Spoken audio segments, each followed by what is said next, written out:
Pitasin na mga katongs. Dahil ganito yan mga katongs.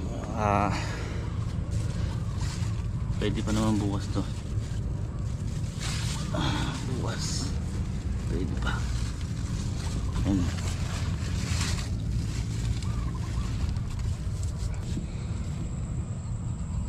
Laki niya. Ito yung dating inangat ko eh. Tingnan nyo, laki ng pinagbago niya. Bungang puno lang po yan. Eh, grabe mga katongs. Ang kapal ng bunga. Pitasin na rin. Ang daming bunga oh.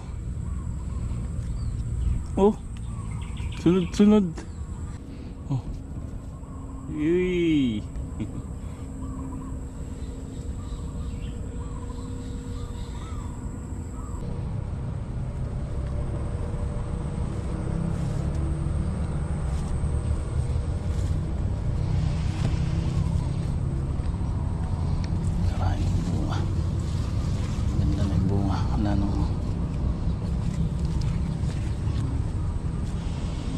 Wala nang butas.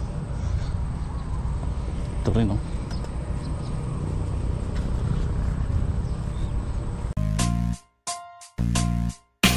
Welcome sa Tongs TV. Manood palagi at mag-subscribe na rin kayo para updated sa bawat video naming bago. Sa bawat video ay may aral kang makukuha, lalo na kung isa kang magsasaka. Gawain sa probinsya ang palagi naming content, kaya halika na sa Tongs TV. Mag-subscribe na kayo at manood palagi.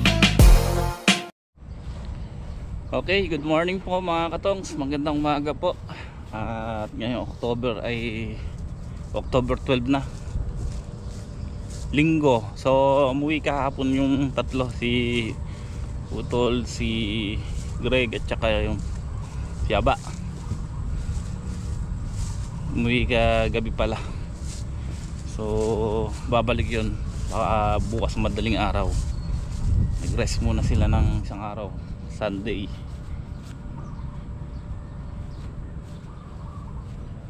So yan nga po yung pan natin. Dito tayo sa Ampalaya, sa pipino. Silipin natin yung mga bunga ng pipino. Baka pitasin na. Pitasin na.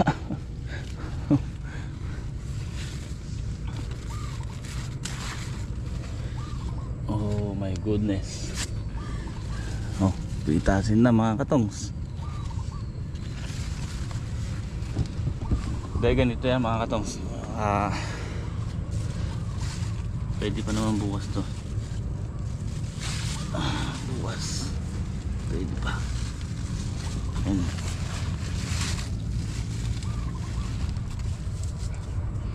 Pitasin namin bukas ng hapon to, yung pipino.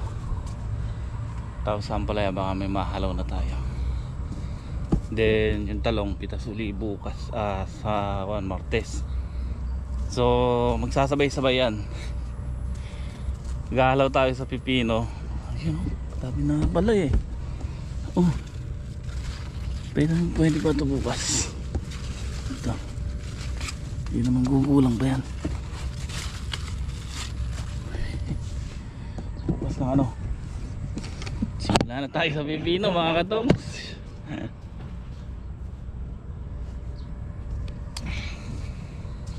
Pitas tayo sa pipino bukas ng hapon, Lunes. Sa yung talong sa kanyon, baka halawin na rin natin ng hapon. Titinor na lang natin ng madaling araw ng Martes. Tapos yung Ampalaya halawin natin sa maga. Konti lang naman yan eh. Pagka marami na yan, hindi ko pagsasabayin yung talong at saka yung Ampalaya.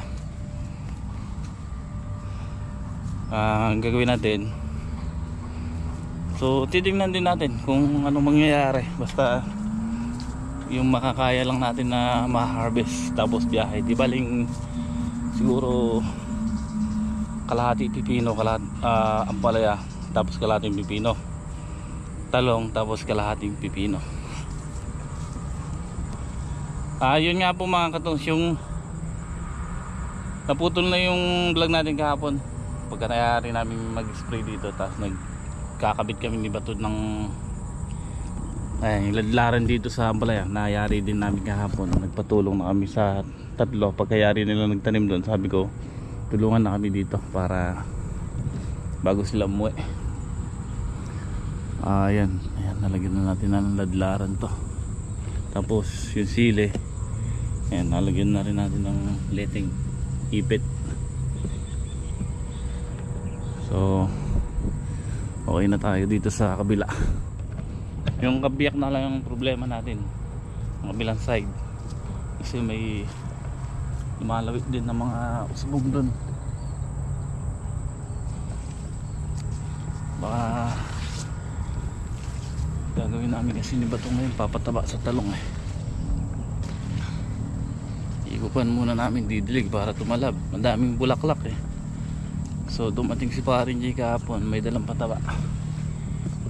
Dilig muna namin, kaya na namin lalagyan ng babaunan pagka importante mahabol natin, kasi hindi masyadong maganda yung nilalabas na bunga. Kailangan ng potassium at saka winner, calcium pala. Laki niya, ito yung dating inangat ko tingnan nyo, laki ng pinagbago niya bungang puno lang po yan.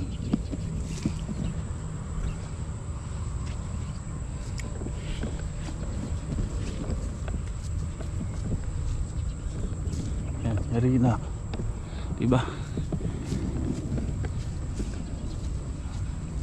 Tapos tayo ng bunga rito sa kaladlaran na ito.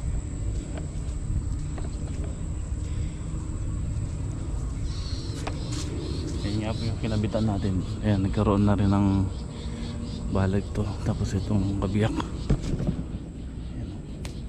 nilagyan na rin natin. Dati hanggang doon lang kasi yan ito dinuktungan natin.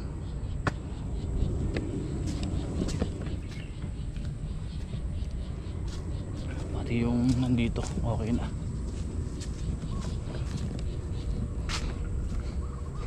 Yan, okay na yan. I-spray din kami ni Bato mamaya ng gold. Nag-ano tayo ng gold muna rito. Maraming fruit fly. Yung pausok natin mga katongs nasira, nabara yung ano niya, yung coil, yung paikot niya, yung umiinit, yung nagluluto sa diesel.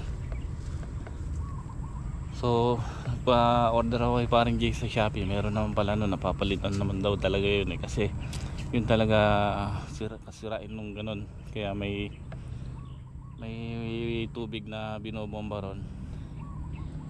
Kaso kahit na bombahin daw ng ganun, pagka nagtutong yung loob nun, magbabara na talaga daw yun. So hindi naman natin matusok dahil paikot yun hindi natin malinis. Ayan, nakompleto ko na rin yung balag nito. Ang problema na lang natin ito. Ito may mga baging din na lumalawit. Sana maitutulak na lang natin na ganun yan. So siguro lagay na rin tayo dito kahit na para balag na rin dito sa sili. Yung balag natin naduktungan ng dito, naduktungan doon, tapos magduduktong tayo, lumapad pa. Ay sili natin damuhin na rin. Ayan, tumalab na yung pataba. Ganda na ng usbong niya. Tatlong tubig to, Taiwan.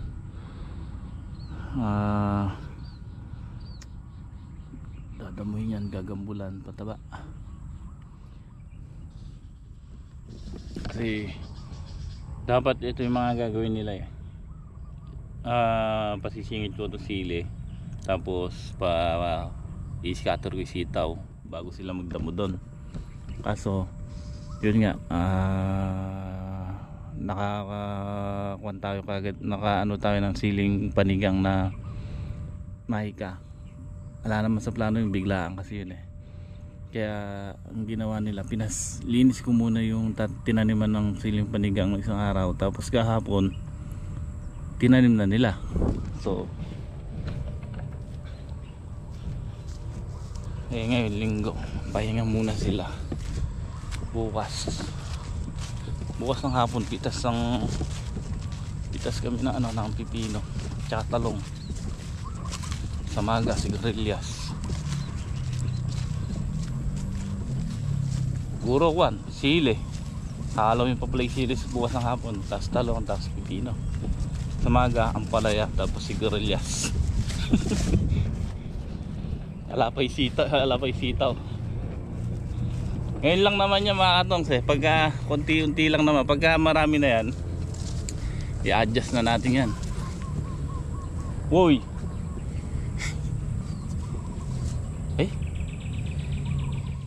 Grabe mga katongs, ang kapal ng bunga. Pitasin na rin. Ang daming bunga sunod. Bilis lumaki pala ng sigarilyas. Ito pang-4 na araw. Oo nga. Ay, bubudbur ako ng pataba ito mamaya.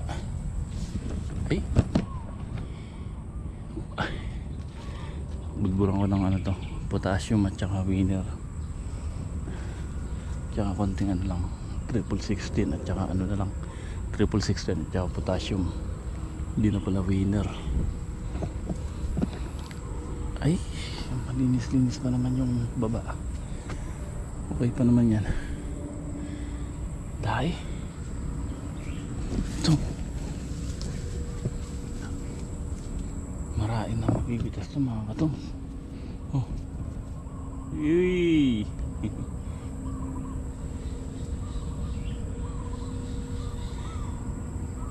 Sunod kumpul pero yung iba madalang pa, talagang marami.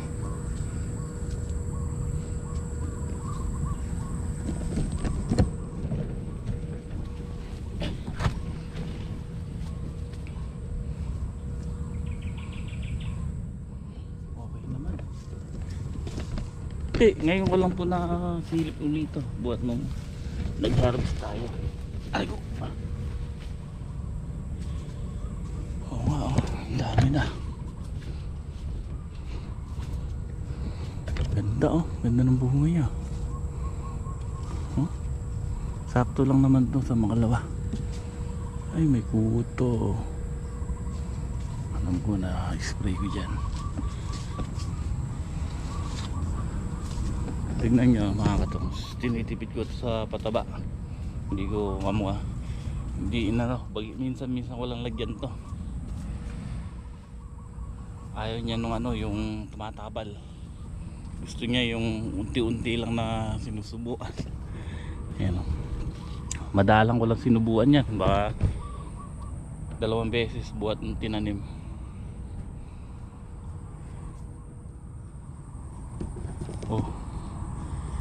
Ay, ang dami na. Matagal harvestin to. Nung nag-harvest nga ako mga to, 2 kilo natapos sila magtinor doon at saka natapos kong harvestin. Pero wala namang problema pag titinor yan, madali lang tinor. Ayan hitik sa bunga.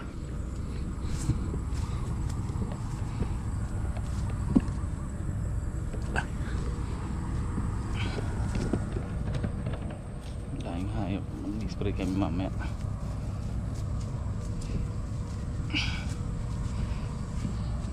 Sa makalawa pa naman ang harvestin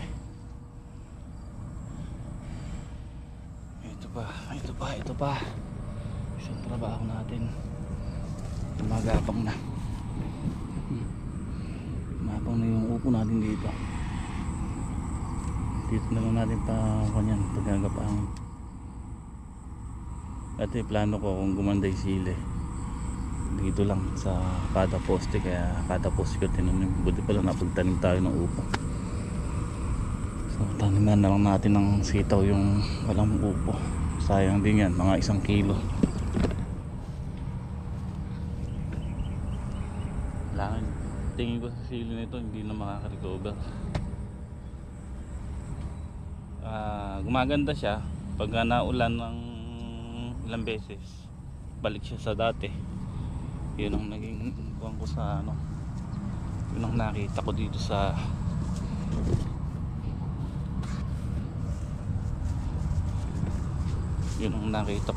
one.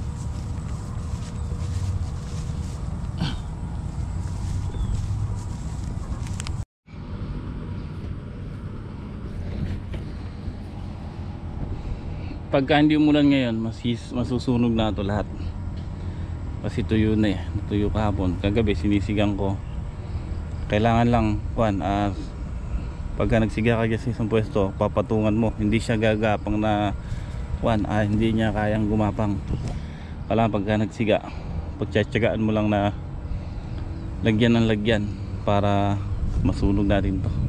Kaya sabi ko kayo ba to, mamaya pagka uulan, sisiganan namin to. Kagabi tinesting ko, kaya so kailangan patungan lang ng patungan para masunog. Ngayon ayan, mauubos natin yan. So update ko kayo dito sa tinanim na sili nila. Ayan po, diba, ay tanim na po lahat yan na tanim nila. Kaso sumobra tayong 4 na tray. Dati kasi naubos namin dito 22 tray lahat bumasok dito. Kaso hindi naman nasagad kasi doon, gawa ng lagyan nga ng bakod ng kulungan ng kambing. Tapos hanggang dito pa lang yan dito, kasi nga ito may sukal pa. So pag naalis to, diyan natin mapupuno yan. May 4 na tray pa ron. So importante na itanim na natin yung marami. Ngayon pag may sumobra pa yon, isisingit na lang natin.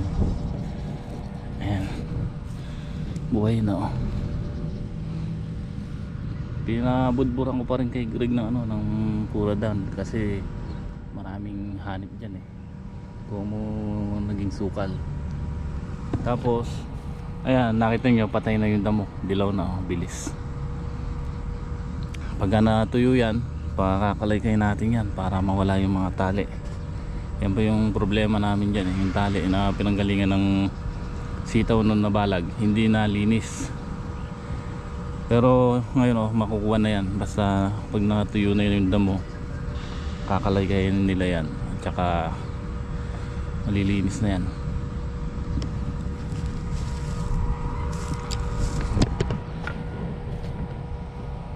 So ito yung talungan natin, mukhang effective yung ginawa natin. Medyo nakontrol na natin yung nalalantang talbos, madalang na lang.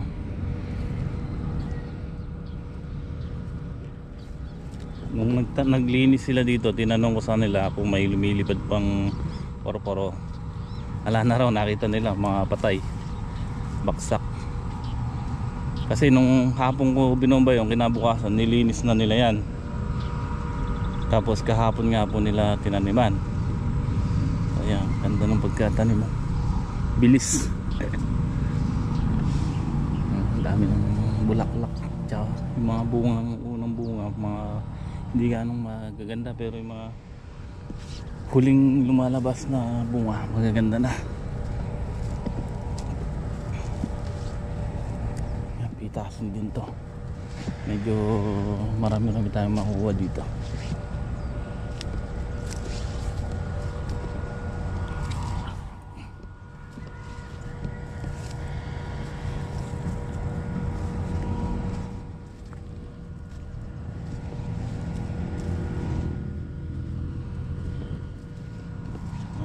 Ito rin, hindi pa nila nasagad.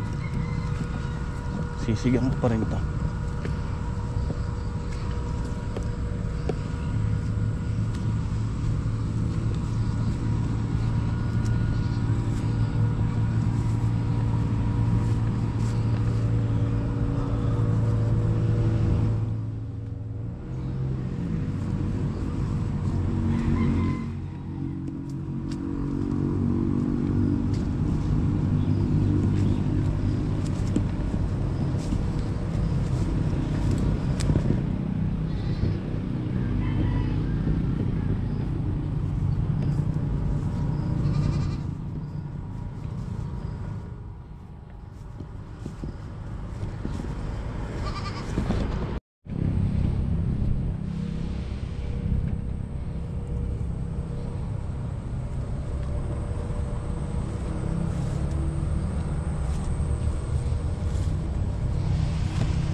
Wala nang butas.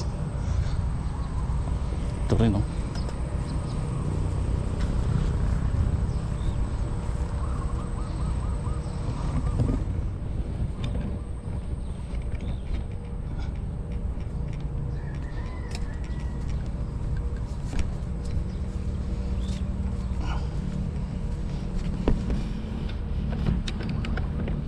Kung natatandaan nyo mga katong, ito yung dalawang tudling na iniwan ko, tinira ko ng yung pinutol ko to, hindi ko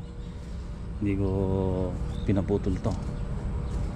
Tapos nanilaw siya, nanilaw na nagidakon, talagang walang kabunga-bunga, walang kabula-bulaklak. Pumumaliit naman siya, hindi ko pinaputol. So ngayon naglaga siya ng dahon, nagpalit, ang daming bulaklak, ang daming bunga. Basta nakita ko dito, inalagaan lang sa bomba sa pataba, talaga magbibigay. Kaya ito, suportahan natin sa pataba at sa spray. So madalang na lang yung mga ganito niya. Ayan o, madalang na lang. Dati kapal, nagtanggal sila dito, naka 5 sako usbong nung nakarang linggo. Pero nung natanggal nila, tapos na sprayan natin ng magandang klaseng gamot, nawala na. At saka maintain lang natin na spray sa gabi, kahit na mga pagitan ng 2 araw, para lang yung mga papasok na bagong shoot borer hindi makapangitlog.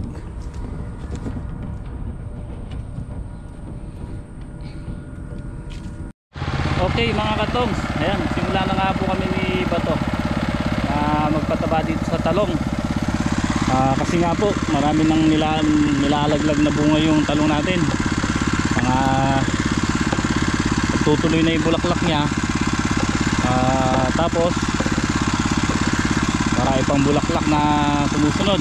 Ngayon pinapatabaan natin ito, 3 klase, winner at saka calcium, nitrobor. Naghalo ko na po dyan. Kaya natin nilalagyan ng konting potassium o potas 0060. Then siguro ang ratio nito 20% yung potassium, 30% yung nitrobor, 50% yung winner.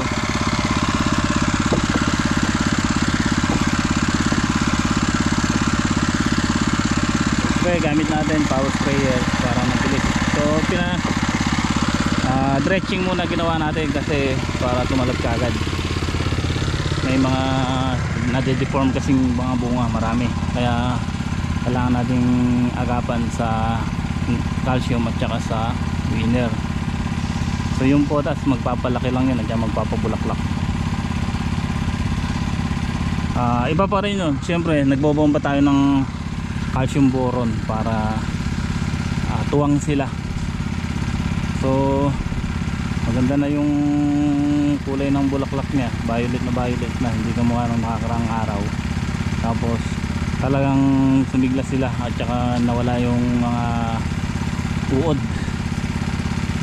effective yung ginawa natin. Tinanggal natin muna yung mga solar sa harap, then yung nabulabog natin yung mga tinataguan nila, nalinis, na tinataguan ng paru-paro, nalinis. So wala na akong ganong nakikitang mga stem borer, madalang na lang. Dati araw-araw may mga bago eh.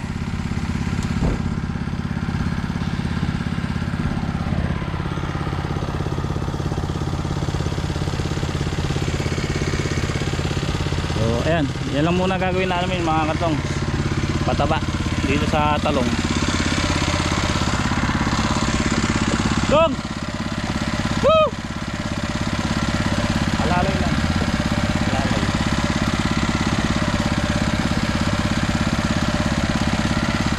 Pataba lang kami sa talong ngayon ni Bato. Bukas pagdating nila, yun, marami na silang mga katrabahuin. So paano mga katongs, putulin ko muna yung ating vlog. Update ko na lang po ulit kayo mamayang hapon para ma-edit ko ngayon yung update ko sa inyo sa mga tanim natin. Bye bye po.